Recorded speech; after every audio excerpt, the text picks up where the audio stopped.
Bonjour, dans cette vidéo on fera une petite introduction sur les obligations. On commencera par définir les obligations et leurs caractéristiques. Ensuite on parlera des paramètres qui nous permettent de mesurer le rendement et le risque d'une obligation. On parlera aussi des types et des risques liés aux obligations. Et on finira par des petites remarques liées aux obligations et au marché obligataire. Les obligations sont des titres négociables permettant à l'entreprise d'obtenir des fonds pendant une durée déterminée et entraînant l'obligation de payer un intérêt et de rembourser le principal selon les modalités de l'émission.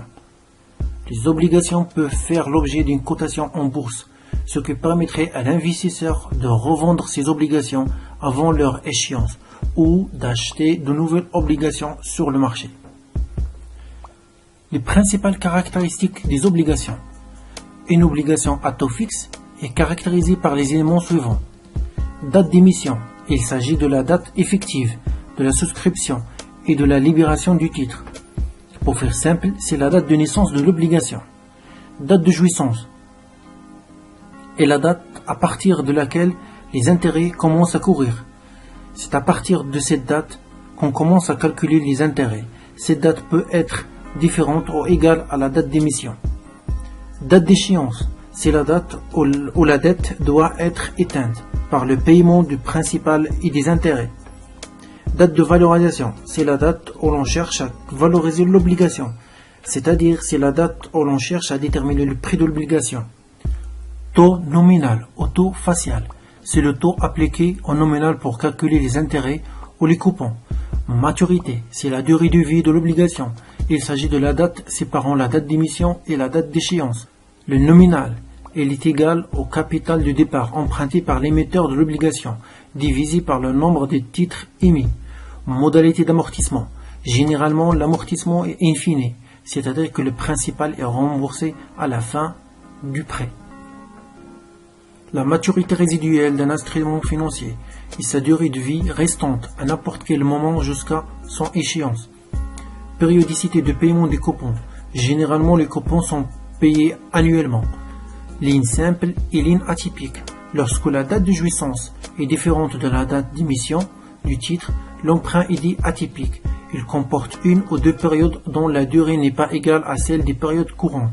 Les coupons correspondants sont appelés des coupons atypiques. Dans une ligne simple, la date d'émission est égale à la date de jouissance. Donc après une année de la date de jouissance, qui est égale à la date d'émission, le détenteur de l'obligation reçoit le premier coupon. Après 2 ans, il reçoit le deuxième coupon, etc. À la date d'échéance, il reçoit le dernier coupon plus le principal. Dans une ligne atypique, où la date d'émission est différente de la date de jouissance, le détenteur de l'obligation reçoit le premier coupon après une année de la date de jouissance, qui est différente de la date d'émission. Après 2 ans de la date de jouissance, il reçoit le deuxième coupon. À la date d'échéance, il reçoit le dernier coupon, plus le principal. Un emprunt obligataire à taux variable se caractérise par les mêmes caractéristiques des obligations à taux fixe, ainsi que par les éléments suivants.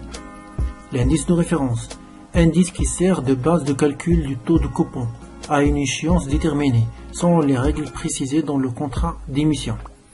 Pour mieux comprendre, il faut savoir que le coupon est égal au taux facial fois le nominal. Pour une obligation à taux fixe, le taux facial est fixé avant la date d'émission. Mais pour déterminer le taux facial d'une obligation à taux variable, on doit fixer une date dans le contrat d'émission, c'est-à-dire avant la date d'émission. Et quand cette date arrive, on consulte l'indice de référence. Le taux indiqué par cet indice, on le prend comme taux facial. Dans le cas des obligations marocaines, nous considérons le taux zéro coupon construit à partir de la courbe des taux Banque al-Maghrib comme étant ce taux de référence du marché. La période de référence, durée au cours de laquelle est calculé le taux de référence. Par exemple, si la période de référence est de 3 mois, alors on consulte l'indice de référence 3 mois avant le paiement des coupons. Le taux indiqué par cet indice, à ce moment-là, on le prend comme taux facial. La marge faciale. pourcentage rajouté ou retranché au taux de référence pour déterminer le taux du coupon. La mesure du couple rendement-risque pour une obligation. Pour la mesure du couple rendement-risque, on fait appel à d'autres paramètres qui sont le taux de rendement actuarial, la duration, la sensibilité et la performance.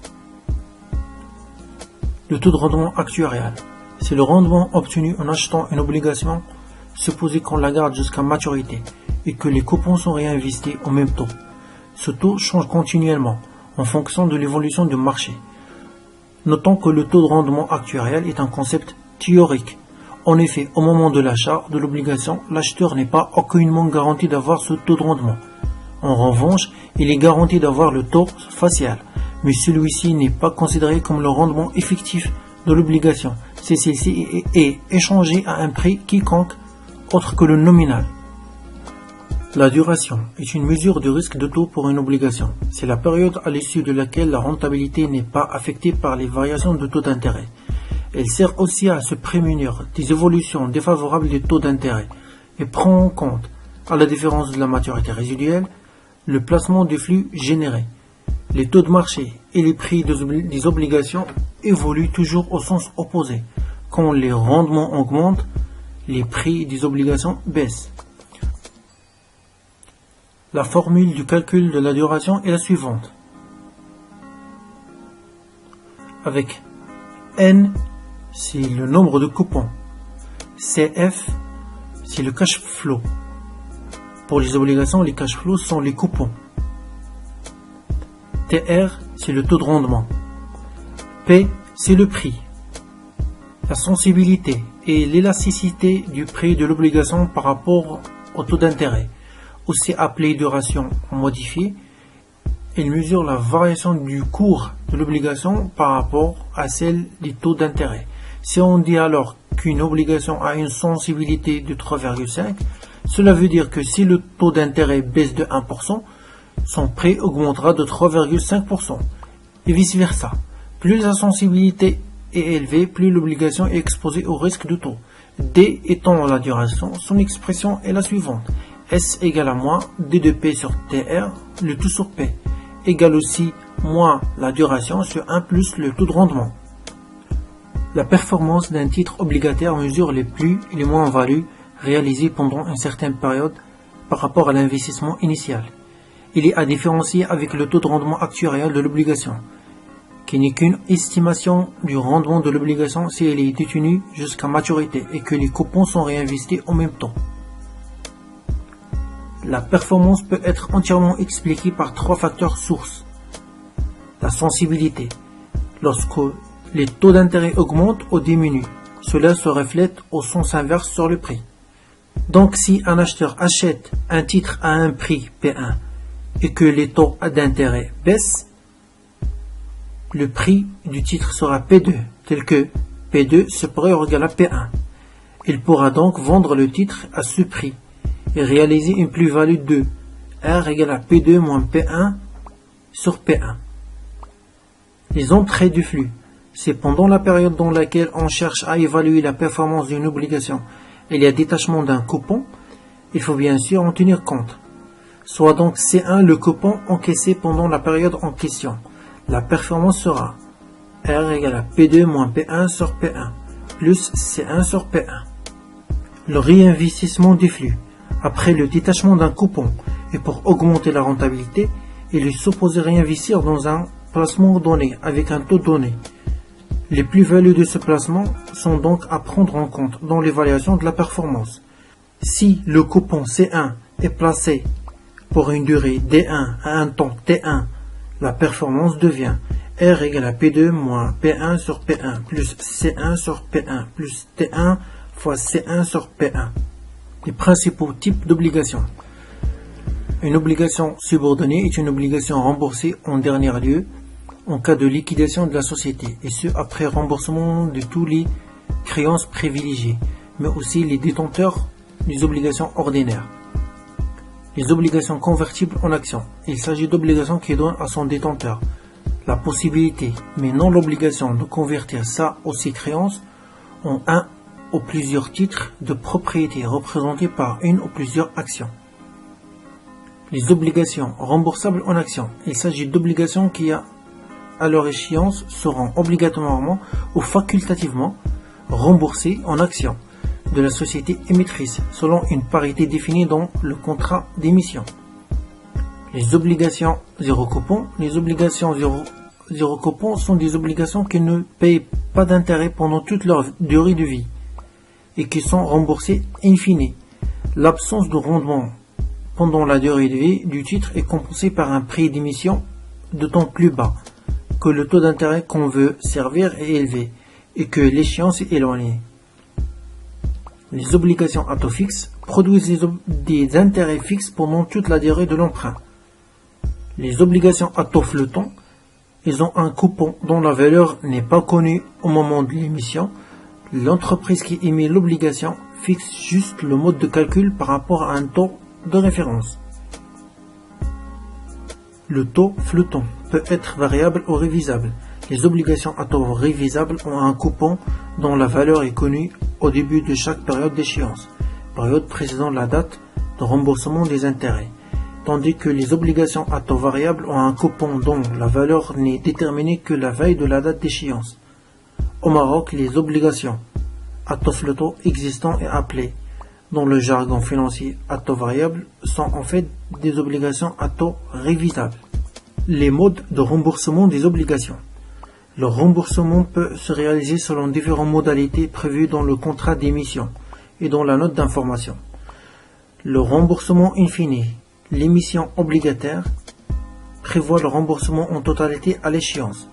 Dans ce cas, la séquence des flux n'est faite que de paiement des intérêts, sauf la dernière, à laquelle se rajoute le remboursement du capital, appelé le principal. Le remboursement constant du capital. Dans ce cas, la base du calcul des intérêts diminue au fur et à mesure des amortissements. L'annuité sera progressive. Le remboursement progressif du capital. La part du capital remboursé suit une progression géométrique, tandis que la part des intérêts diminuera au fur et à mesure. La détention d'une obligation présente 5 types de risques.